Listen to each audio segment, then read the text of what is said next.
Thank you. Please be seated. Young people are dismissed for junior church. Did you turn this one on?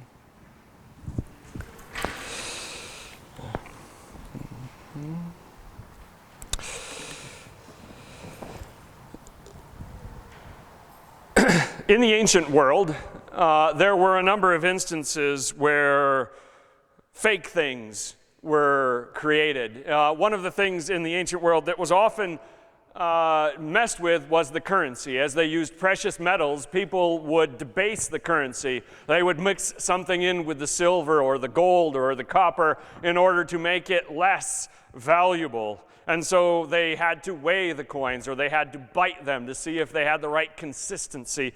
That hasn't diminished. In the Christian era, there were things written like the Gospel of Thomas and the Gospel of Peter that were not by Peter or Thomas, but were actually fakes. They were forgeries. And of course, today we have things like counterfeit money and knockoff clothing, all sorts of things. And those of us who have dealt with sports memorabilia and collectibles know about certificates of authenticity, the kinds of things that are necessary, because that wasn't really Roger Maris's signature on your baseball, I'm sorry, that kind of thing. But on a more serious note, during the 19th century, a work of fiction was created called The Protocols of the Elders of Zion. And if you haven't heard of it, that's probably a good thing. It was written to have been the secret deliberation of the Zionists and how they were really trying to take over the world. And I wonder who it was that thought this was exactly the truth. Of course, Hitler loved it. He used that in Mein Kampf. And surprisingly and unfortunately, Henry Ford was a big fan of that book as well, believed it to be true. It was obviously exposed as a fake. It was in no way based on reality. And the one that I want to talk to you about right now is a fascinating case. An artist the Dutch artist by the names of Han van Meegeren. He, rather than decide to try to sell his own art, he spent 6 years developing the ability to copy one of the Dutch masters. Because those paintings, if he could fake them, would sell for much more than anything he could have ever done. And after 6 years, he invented a whole period in this artist's life and came up with dozens of portraits that nobody had seen before that he sold to people. He sold one of those to Hermann Göring, who was one of the Reichsmarshals of the Nazis. And so after the war, the Dutch government realized that Han had sold a precious piece of Dutch art to the Nazis, and they put him on trial for collaboration. And if he was convicted of selling this Dutch masterpiece to the Nazis, they would have put him to death. And so guess what he did? He said, it's not a Dutch masterpiece, I'm a forger, it's fake. He was convicted of being a forger. They only sentenced him to 1 year. So I guess that was the better choice for him. He actually died before his sentence was finished. He actually ended up becoming a Dutch folk hero for selling this and fooling Göring, even though that was obviously not his choice. He was just greedy. We have to worry about fake things that are not real. And one of the things that we encounter that is not real and not legit the most is love.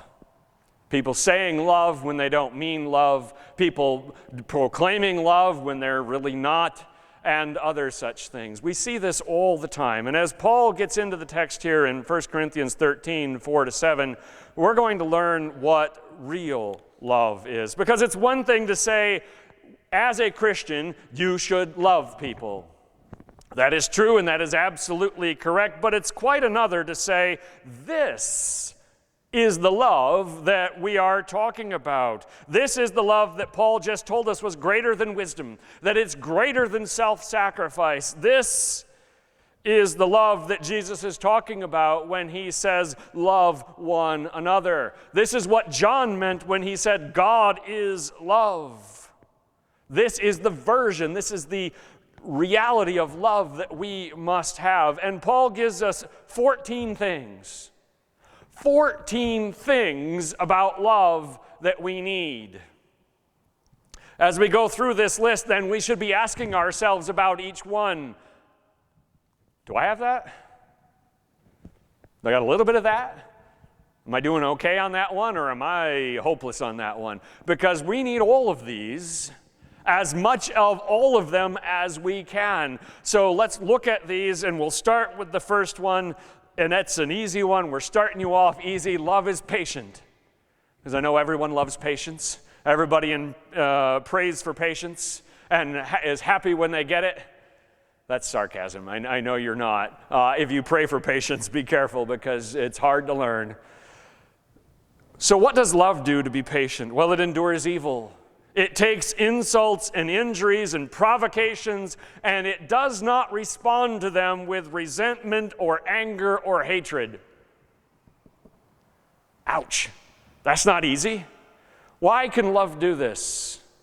Love can do this because love considers every other person, even the enemies of the person that is having this love, as being created in the image of God, as being children of God of infinite value. And so everyone matters. Everyone is important. Everyone has value. And so we do not respond with anger and hatred and violence to people, because that is not what God would do. That is what God would want us to do. Our love is patient when we put other people's above ourselves. Our love is patient when we consider the impact of our actions and our words upon other people, even our enemies. So like I said, we're starting with an easy one. Everybody's got that one. We can move on. Excellent. Love is also kind. Kindness, searching for opportunities to do what is good. Not just your obligations. That's not kindness. When you do what you have to do, that's not kindness. What kindness is when you volunteer, when you look for opportunities, when you say, I have this resource, this skill, this ability, this time, this money, and I can help this person that needs it. And you seek that out, and you want to help. Love is kind when that love is for everyone, because kindness to your children is great and necessary and useful, but that's not what we're talking about here. This is kindness to your enemies. This is kindness to strangers. This is kindness to people that you don't like. So we did 2 of them. Should we stop? Is that enough? Are you ready to tap out? You ready to say, that's enough for me, I don't need any more? Those are the 2 things that Paul says love is. And if you don't have those, you're not going to be able to do any of the rest. These are foundational. These are what we are building upon. The rest are what love does and doesn't do. But we need to know what love is first. And Paul just told us, patient and kind. So if it's patient and kind, what does love not do? Well, one thing it doesn't do is envy. When good things happen to other people, how does love feel? Jealous? No. Love doesn't envy. This reminds me of one of my favorite characters from Everybody Loves Raymond, and that's Raymond's brother, Robert. Robert is the one who comes up with the phrase, everybody loves Raymond, because he's jealous of his brother. Mom loves his brother best. His brother's got the wife when poor Robert is single. His brother has a dream job. He's a sports writer, for crying out loud, where Robert's a cop, so he's getting shot at and spit on and whatnot. Everybody loves Raymond. And in one episode, he realizes how jealous he is of his brother. And he says an amazing thing out loud. He says, when I have a bad day, when something bad happens to me, I pray to God about my brother. And I say, come on, God, get him. Because he can't deal with his own failure when his brother is having success. Through the show, he eventually matures and really becomes a better character. But that is what he is struggling with. He envies his brother, and it poisons the love that should be between them. The prosperity of those we love can never grieve us. If you love someone and they do well, how can that hurt you? The heart that is patient and kind doesn't wish ill of anyone. We want to see people succeed. We want to see people do well. We want to see people overcome.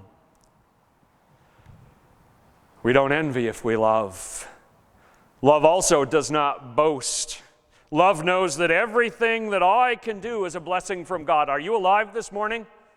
I'm hoping that this is universally yes. We haven't lost anyone since we started. We are alive. That is a blessing from God. That's not something we are responsible for. Can you see? Can you hear? Can you speak? Can you walk? Do you have any skills? Those are blessings from God. What is it that you think you can do on your own? If God were not blessing you, what is it that you think you could do? Only someone who is self-centered would view themselves as being responsible for their ability to do things, and then they would boast about it. But love instead embraces being part of a community, not being, I am Rambo, I'm the guy that can do it all by myself. Love says, no, I need other people. I want to do this together. And love also says, I'm not going to get anywhere unless God continues to bless me. So why would love boast? If saved, to boast in the Lord, to say, God has given me this, God has blessed me. That's the only kind of boasting that love wants to do. And on the flip side of that, love is not proud. It understands that everything that I've accomplished in the past was by the grace of God. So love not only understands that right now I can't boast about anything because it's a blessing from God, but love also understands that I can't boast about what I did before and be proud about that because those were gifts of God. Your past is a gift from God. Let God decide if someday you deserve reward for what you've accomplished in this life, but know this, when you get that reward in glory, that reward will also rebound back to God because God was the one who blessed you and redeemed you and made you capable of whatever you accomplished. So love sees no reason to boast and be proud because it understands I'm just a creature, I am finite, I am a child of God, and I am dependent. Here's the one that's going to be a real stickler, I think. There's two of these that are very difficult for your average Christian, and this is one of them. It does not dishonor others. In other words, love is unwilling to act in an unseemly manner towards other people. Love embraces things like courtesy, goodwill, respect. So what about social media? Lois Ann's on Facebook. So apparently everybody's on social media these days. We're all on there somewhere. Now, people like me and Lois Ann are on Facebook. Young people don't do that anymore because the old people are there. They're on Snapchat and Instagram and Twitter and I don't know, other things that Evan could tell me, but I've never heard of and I'm not going to be on because I don't belong there, and neither do you. We're all too old. But how do people behave there? Do we excuse the unloving behavior there, the lies, the insults, the plain jerky things that people do, simply because you're not face-to-face with someone? We can dishonor others. We can lie about them. We can post fake quotes about them. We can use things to destroy them. People do this all the time on social media because they never see the repercussions. Kids get bullied on social media in ways they never would have been face-to-face. Not that kids weren't jerks and bullying when I was a kid and there was no social media. They did. But when you went home, it stopped. And that is the big danger for our young people, is that it never stops. The phone keeps the stupid updates and what. I turn all those off because they're annoying.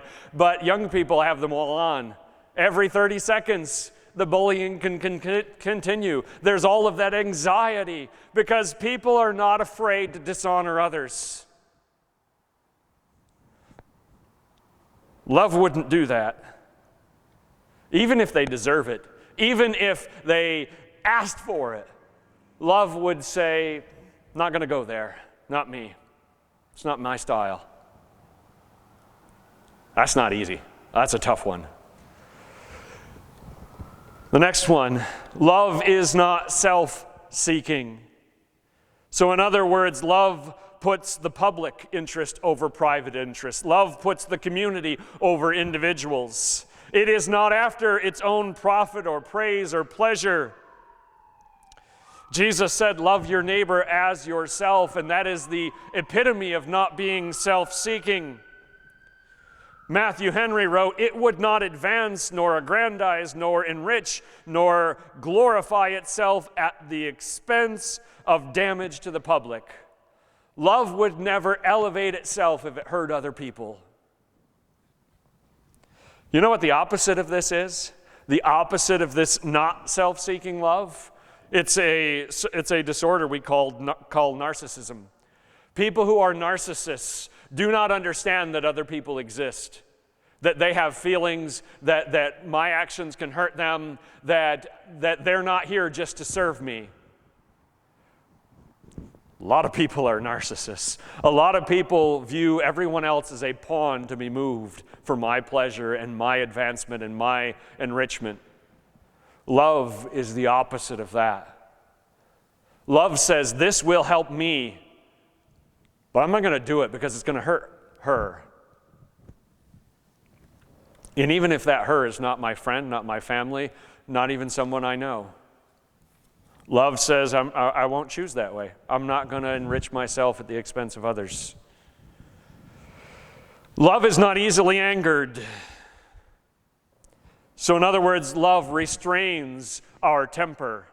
It softens our zeal, the fire that we have in us with wisdom. Love is like water poured on the flames. You ever do that? Campfire, right? Big fire, lots of heat coming off of that. Pour a big bucket of water on it, it's out. Now, Boy Scouts tell you, you got to move it around and make sure it's really out. But I mean, one bucket of water and it's out. That's what love does. Love says, I can put that out. Reminds me of the 50 times in a movie or a cartoon I've seen this trail of gunpowder heading toward this big thing of explosives. I think Wile E. Coyote had this like 8 times.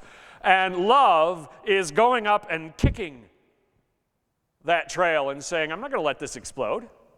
I can see where it's going. I can see that I am headed toward an explosion of temper, of my temper and my anger, and I am going to short-circuit it. Because how can you be angry with those you love the way that Paul is talking about here? Certainly not easily. Is it easy for you to drop your resentments, to reconcile, to forgive? Because love is asking you to. Let me ask you and me and everyone else here a question. When's the last time you lost your temper? When's the last time you lashed out and said something you regretted and wished you could take back? But I think this one is worse for us and harder for us. It keeps no records of wrongs. I think some of us can hold our temper in and keep from lashing out, but we write it down and we make sure that we remember it. The literal Greek translation here, the words literally in Greek are, when we translate them, are love does not count up wrongdoing. It doesn't count it. The King James translated this, love thinks no evil, but that's not quite what the Greek is trying to get at here. In other words, are you keeping track of who has wronged you? And I hope and I pray that you don't actually have literally a notebook where you are writing down all the people that have hurt you that you need to get back at. That's a bad thing. That's a sign. If you're doing that, please seek help, because that's what guys in bell towers do. All right, that is not good. But you shouldn't be doing it mentally either. Holding on to your grievances, it makes you bitter. It makes you spiteful. It eats you up inside. Did God keep a record of our wrongs? Is God trotting out our failures and throwing them back in our face to humiliate us?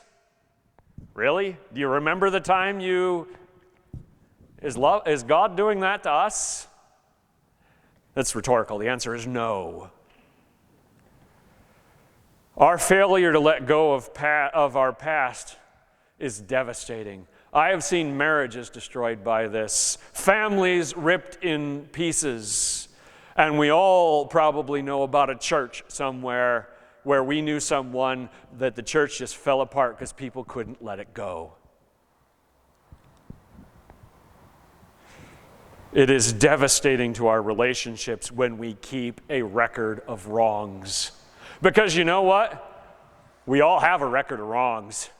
We all have a list of people that have hurt us. And if we held on to that list, we would not love. Oh, by the way, your name is on other people's lists too, just in case you wondered. Some of them, you don't even know it. You didn't even know you hurt them. You didn't even know they're upset with you. Imagine if we all held on to those lists all the time and never let them go. Love said, I don't even want to write it down. I want to forget it as soon as I can. Love does not delight in evil, but rejoices with the truth. Man, when I look at this, I think this is the opposite of the way our politics are these days. Because in our politics today, we delight when they lose. We delight when they fall flat on their face. We laugh when they get caught up in a scandal. We take pleasure in their defeat. And unfortunately, we are willing to use unethical means to win. We are willing to bend the truth to win. We are willing to abandon the truth if it means we will win. Is it any wonder when we act like this that the sides that we have in our culture and in our country, they seem to hate each other? Is it any wonder that people have such anger when they delight in evil like this, when they have no regard for the truth? Of course, that's the end result. It's the very height of malice to take pleasure in the misery of a fellow creature. Matthew Henry wrote that. That's the definition of malice, of hatred, is when you take delight in someone else's misery. Believe it or not, the Germans invented a word for that. They called it schadenfreude. It's when you see someone else. It's what the America's Funniest Home Videos was premised on, the idea of schadenfreude. You see someone smack into something and you go, whoa, and you laugh. We can't delight in evil, even if it serves our interests. We must not embrace evil to pursue good. If you think that that will work, you're wrong, because it will compromise you. It will compromise our integrity, our spirit, our character, and leave us worse than when we started. You see, what would love rather do? Love would rather lose than win unethically. Can you do that? Would you rather lose the game or something far more important than a game than cheat to win? Love wants its enemies to be reformed and redeemed, not conquered and destroyed. Love prays that its enemies would see the light and be reconciled to God, not that God would smite them and annihilate them and rid us of them. Love rejoices when good triumphs over evil, when justice prevails, and most importantly, when the gospel is rightly proclaimed and accepted by the lost. Love embraces justice and mercy and truth, and it wants no part in the schemes of evil. 4 things to end with that love always does. And Paul putting the word always in there just makes it a little bit harder. Because if he just said love protects, trusts, hopes, and perseveres, we'd sleep a little sounder. But he threw the word always in front of every one of them, which makes it all that more difficult for us. Love always protects. The translation of this term is kind of difficult. The Greek term stego, it means a covering, a protection, kind of like a roof or a blanket. It offers protection, and so that's how it's being used. Some translation says love bears all things, or it suffereth all things. Love never gives up. That's the same kind of thing. Love is always on the side of protecting, defending, helping. Love will endure hardship and injury for the sake of others. Love will protect them. The thing this reminds me of is parental love. You didn't know it when you were a kid, but your parents were making huge sacrifices for you. I didn't understand that as a kid, right? You ask dad for money, you figure he's got it in his wallet, right? He works, it's fine. You don't understand what that work entails. You don't understand the time your parents gave up for you, the effort that went into raising you. You just enjoyed their protection. That's the kind of love we need. The kind of love that says, these are mine. I will protect them. Of course, the mine needs to be a whole bunch of people. That's the ending, the first part of the ending of the parable of the prodigal son. When the lost son comes home, father runs out to embrace him. He's rejoicing at having his son back because now he can protect him again. When he was gone, he couldn't do it. Love always trusts. That is our default setting. Believe the best about people. Can you do that? Believe the best about people? Or have you become a cynic? Has life just taught you, I can't trust anybody? Are you a misanthrope? I just don't like people. I've been hurt too much. I get it. But love says, yes, I know that all men are sinners, and yes, I know that everybody is capable of great evil, but at the same time, everyone could be a saint if they were in Christ. Everyone could be redeemed by the Spirit of God. It's the opposite of those who readily gossip. Ooh, I got dish on someone. Let me share that with you. It's the opposite of assuming that everybody's got an ulterior motive. What are you really up to? What's really going on? Why are you trying to help me? It's the opposite of embracing conspiracy theories. Nothing is as it seems. Everything is a big conspiracy. Instead, love will stretch to believe good opinion about someone. When's the last time we did that? I will put myself out there and believe better about this brother of mine, my coworker, my neighbor. Love is reluctant to believe a bad opinion. You hear something bad about someone and you say, no, come on, that can't be true. When facts prove that a person is truly infected by evil, that report is honest, and that it really is true, that love that always trusts then hopes that person would be delivered and repent and come back to God. Because it always trusts, which is why it always hopes. As long as there is breath, there is hope for anybody. Anybody you gave up on in your life? Any relatives? Any coworker, any friend, any neighbor, somebody you just said, forget it, that person's never come to church, that person's never going to believe, that person's gone. As long as they are still breathing, they still have hope. No person is a lost cause, no cause is a lost cause. You see, we serve the God of wonders, the God who invented the You Catastrophe. And if you've never heard of that word, I will love to share where it came from. The You Catastrophe is a term that J.R.R. Tolkien invented. I may be a bit of a fan of his. He invented the term "You Catastrophe" because he was a Christian and he knew about sudden, unexpected happy endings. And that is the God we serve.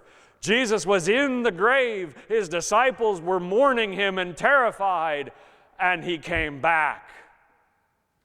That is the God that we serve, that says, I don't care when it is darkest because the dawn is next. So love always hopes. And I know that's hard. I know that costs us something to continue to hope for people that we care about that have hurt us and have spurned kindness in the past. Lastly, love always perseveres. For what good will that love be if it ceases, if it ends, if it comes to a finale? How can we serve the kingdom of God, be salt and light without continuing to have love? 14 things. 14 of them. Are you scared? Bit nervous? A little bit worried? Feeling a little guilty about something there? Do you have some of them? Do you have a bit of most of them? Do you have a lot of a few of them? Probably one of those, right? Probably one of those made you feel uncomfortable. I did. There's a couple of those that are hard for me. That's the same for all of us. I don't care if you're the sweetest little old lady. I know this is still hard because love like this is difficult. And let me tell you that the Buddhist will tell you self-control and willpower is the key to being like this. And I say to you that is absolute nonsense. Apart from the Spirit of God, you have no chance of this love. You can have the fake love that's on sale where the tag is not really a Gucci. You can have the fake love, the love the world is selling. You can have that. You don't even really need our help to do that. You can have that. You can't have this. You cannot have this if apart from the Spirit of God working within you and transforming you and empowering you. It is not going to happen. Case closed. But in Jesus Christ, this is our path because this is what real love is. So we must endure. We must hope. We must not be easily angered, etc., etc. We must have this. Two thoughts as we walk away from this text, and this is a difficult test. You might be saying to yourself, Paul's talking about love. That should be fun. That should be lighthearted. That should be easy to listen to. But I tell you, sorry, it's not.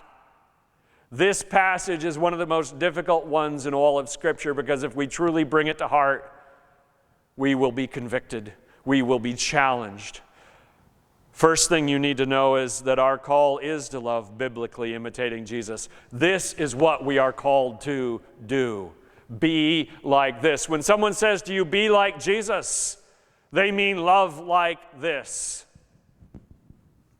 And secondly, where we fall short, and we will, we all are going to fall short 1, 2, 3, 4, 5 of these from time to time, or maybe one of them all the time.